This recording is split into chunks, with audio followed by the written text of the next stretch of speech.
The Black Tulip by Alexandre Dumas. Chapter 4. The Murderers.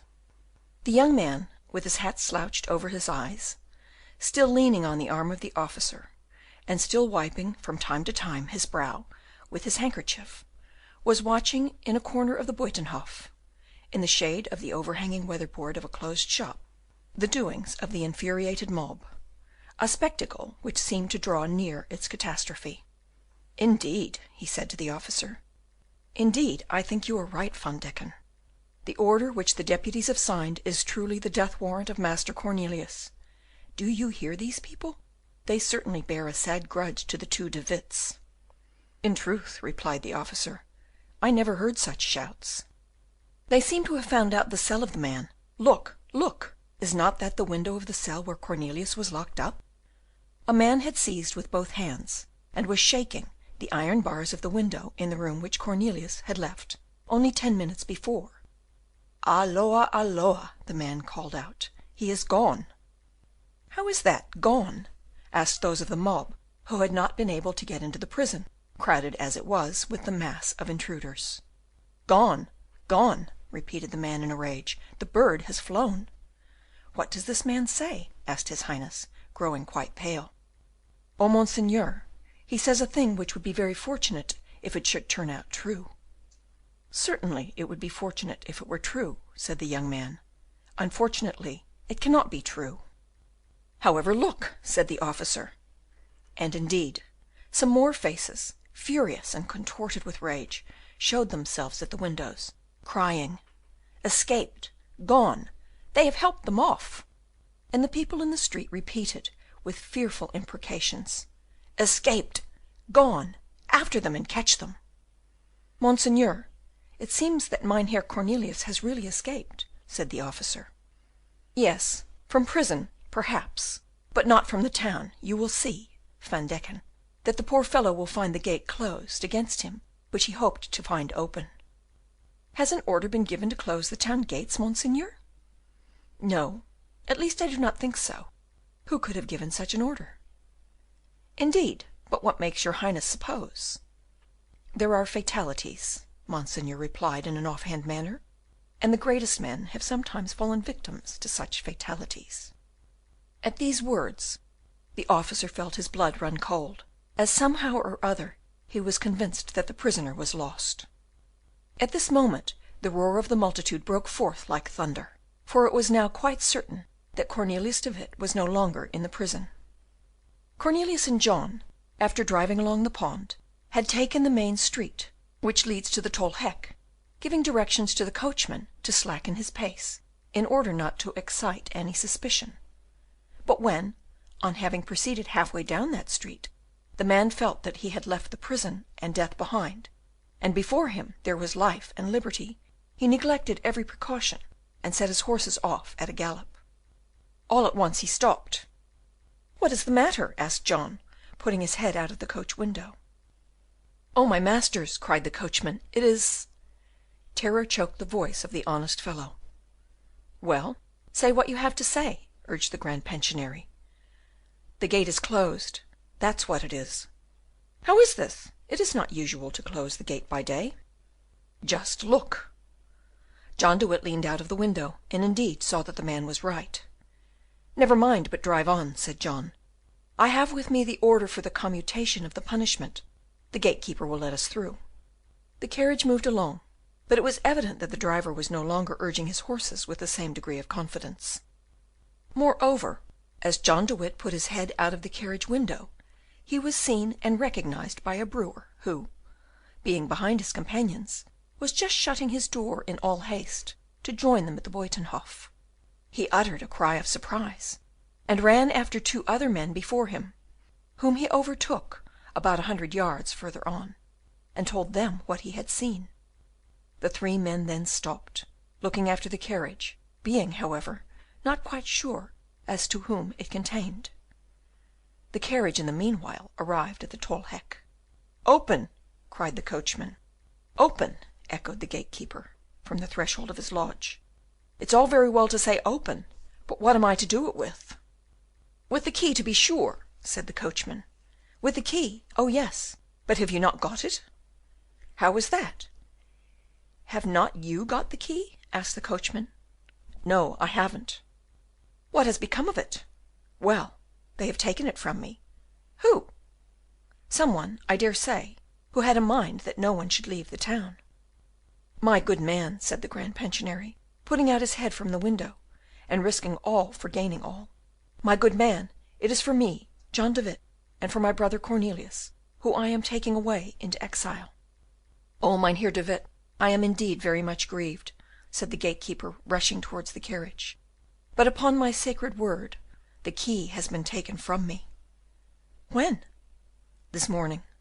"By whom?" "By a pale and thin young man of about 22. "And wherefore did you give it to him?" "Because he showed me an order, signed and sealed." "By whom?" "By the gentlemen of the town hall." "Well, then," said Cornelius calmly, "our doom seems to be fixed. Do you know whether the same precaution has been taken at the other gates?" "I do not." "Now, then," said John to the coachman, "God commands man to do all that is in his power to preserve his life.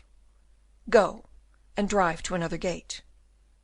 And whilst the servant was turning round the vehicle, the Grand Pensionary said to the gatekeeper, "Take our thanks for your good intentions. The will must count for the deed. You had the will to save us, and that, in the eyes of the Lord, is as if you had succeeded in doing so." "Alas!" said the gatekeeper, "do you see down there?" "Drive at a gallop through that group," John called out to the coachman, "and take the street on the left. It is our only chance."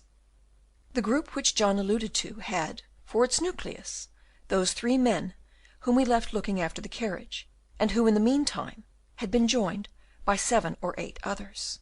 These newcomers evidently meant mischief with regard to the carriage.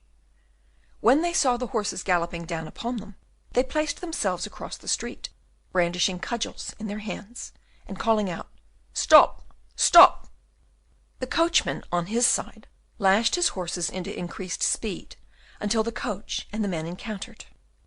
The brothers De Witt, enclosed within the body of the carriage, were not able to see anything, but they felt a severe shock, occasioned by the rearing of the horses. The whole vehicle for a moment shook and stopped, but immediately after, passing over something round and elastic, which seemed to be the body of a prostrate man, set off again amidst a volley of the fiercest oaths. "Alas!" said Cornelius, "I am afraid we have hurt some one." "Gallop, gallop!" cried John. But, notwithstanding this order, the coachman suddenly came to a stop. "Now then, what is the matter again?" asked John. "Look there," said the coachman. John looked.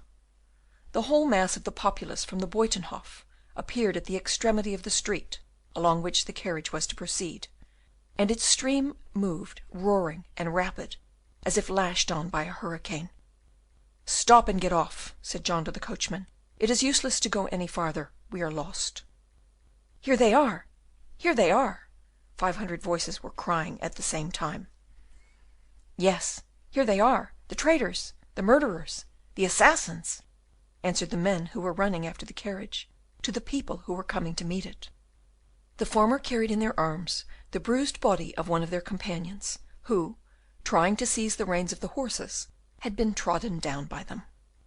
This was the object over which the two brothers had felt their carriage pass. The coachman stopped, but however strongly his master urged him, he refused to get off and save himself. In an instant the carriage was hemmed in between those who followed and those who met it. It rose above the mass of moving heads like a floating island, but in another instant it came to a dead stop. A blacksmith had with his hammer struck down one of the horses, which fell in the traces. At this moment the shutter of a window opened, and disclosed the sallow face and the dark eyes of the young man, who with intense interest watched the scene which was preparing. Behind him appeared the head of the officer, almost as pale as himself. "Good heavens, Monseigneur, what is going on here?" whispered the officer. "Something very terrible, to a certainty," replied the other. "Don't you see, Monseigneur? They are dragging the Grand Pensionary from the carriage. They strike him. They tear him to pieces. Indeed, these people must certainly be prompted by a most violent indignation," said the young man, with the same impassible tone which he had preserved all along. And here is Cornelius, whom they now likewise drag out of the carriage.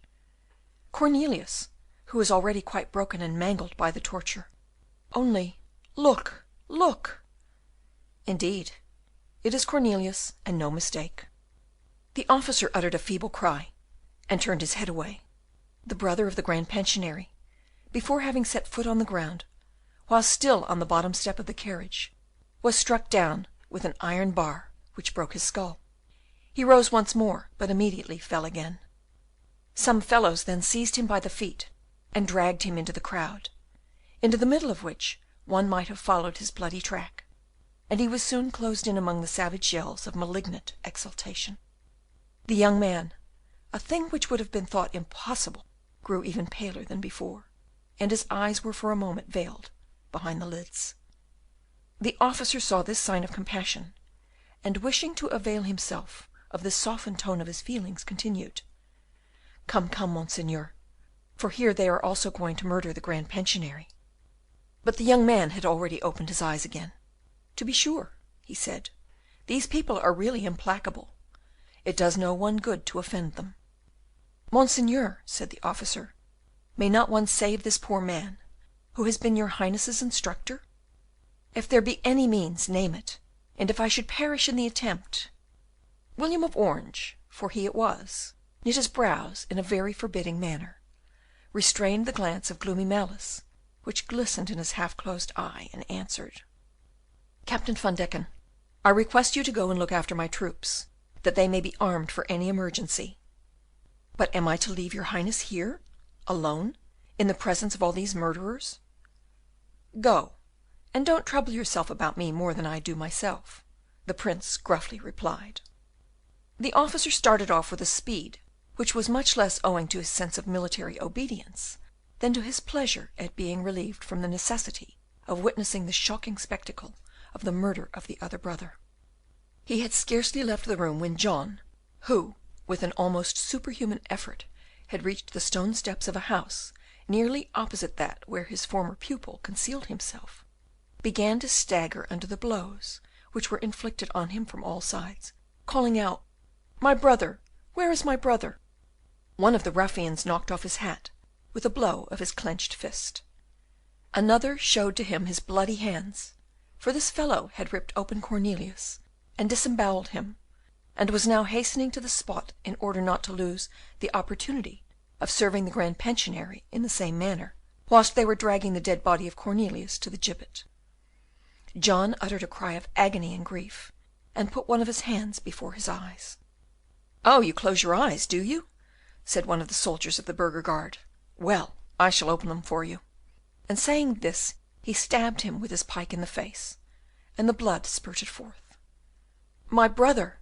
cried John de Witt, trying to see through the stream of blood which blinded him what had become of Cornelius. "My brother! My brother!" "Go and run after him!"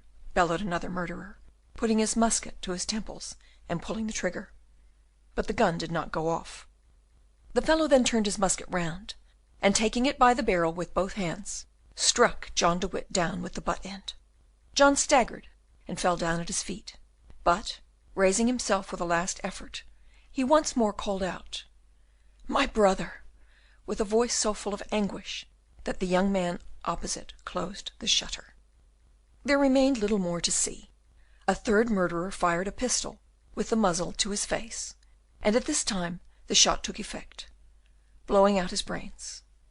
John de Witt fell to rise no more. On this, every one of the miscreants, emboldened by his fall, wanted to fire his gun at him, or strike him with blows of the sledge-hammer, or stab him with a knife or swords.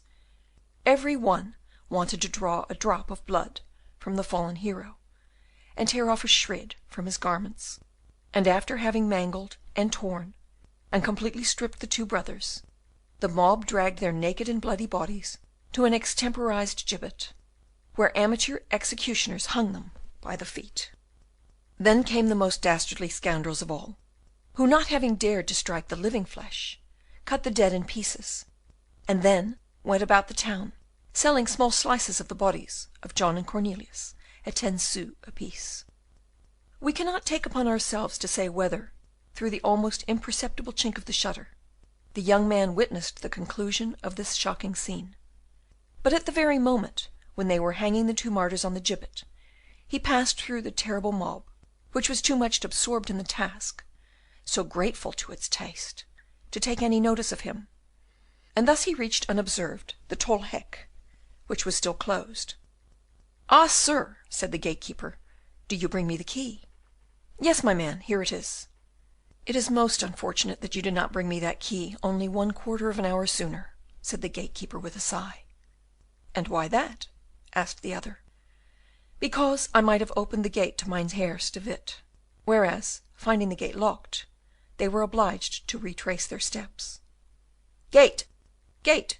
cried a voice which seemed to be that of a man in a hurry. The Prince, turning round, observed Captain Van Deken. "Is that you, Captain?" he said. "You are not yet out of the Hague? This is executing my orders very slowly." "Monseigneur," replied the captain, "this is the third gate at which I have presented myself. The other two were closed." "Well, this good man will open this one for you." "Do it, my friend." The last words were addressed to the gatekeeper, who stood quite thunderstruck on hearing Captain Van Deken addressing by the title of Monseigneur this pale young man to whom he himself had spoken in such a familiar way.